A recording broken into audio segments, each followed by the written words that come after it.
Hi everyone, welcome to week 8 in Asset Management Regulatory Overview. This is Professor Dunaway. Here we are heading into our last week of class. I can't believe that it went so fast, but here we are at the end of it already. So last week, week 7, you learned about reporting and disclosure. There were a few learning outcomes, so be sure to take a look at those.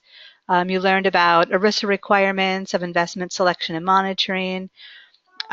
You should hopefully have come to understand best practices for fiduciaries. You learned what type of information is disclosed in Form ADV. You learned about reporting and disclosure requirements required of SEC registered investment advisors, and then finally learned the types of internal controls used for retirement plans. So those were the learning outcomes that hopefully you have a good grasp on after last week. As far as the reading, there were several readings. I'm going to click in there for a second. So there were a few different topics: ERISA reporting and disclosure, a file that contained reading regarding investment advisors, employment benefit plan clients, and IRAs, and then finally investment advisors, registration form ADV, and the AIRD. So make sure that you were able to read all of that. And then there were 3 videos posted as well for you to take a look at. So hopefully you got through all that for week 7. And now for the final week, week 8, we will be learning about FINRA rules and regulations. There's 3 learning outcomes. So by the end of this week, you will learn about the regulatory definition of broker-dealer. You will learn the registration requirements for broker-dealers. And then finally, you will learn the conduct and compliance requirements for broker-dealers. So those are the 3 learning outcomes. And then if you click into week 8, you'll see that there are 4 videos this week. And then in the reading, there's again a few files.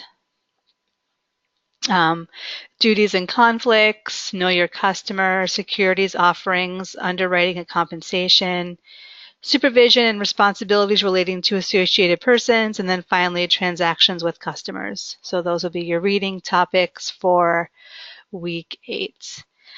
So last week also your second assignment was due last Sunday.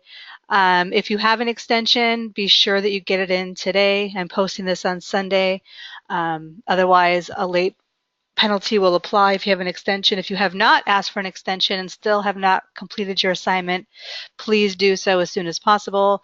That way, late penalties will stop assessing. And also, since we're nearing the end of the term, you want to make sure that all your work is in.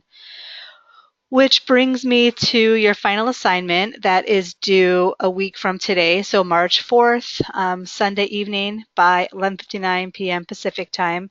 And just a reminder, there are no extensions for the final assignment because, again, the way the terms fall back to back, we're not able to have extensions. So be sure that you get your assignments in by next Sunday evening.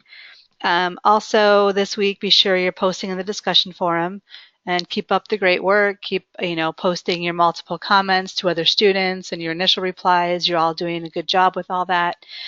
And that's it. So this week you want to do the reading, you want to watch the 4 videos, post the discussion forum, and then of course complete your final assignment by next Sunday. Again, no extensions, so be sure that you plan accordingly for the week. And then optional office hours with me Tuesday evening, 6 p.m. Pacific time. If you want to stop in and ask any questions, I will be there. So I think that's everything. I want to thank you all for a great term. It's been a pleasure to have you all in class and to read all your work and to see all of your discussions. I've really enjoyed reading everything this term, so thank you for that. Again, if you have any extensions, any questions this final week, please let me know. And again, it's been a great term, so I will talk to you all soon. Thanks. Bye-bye.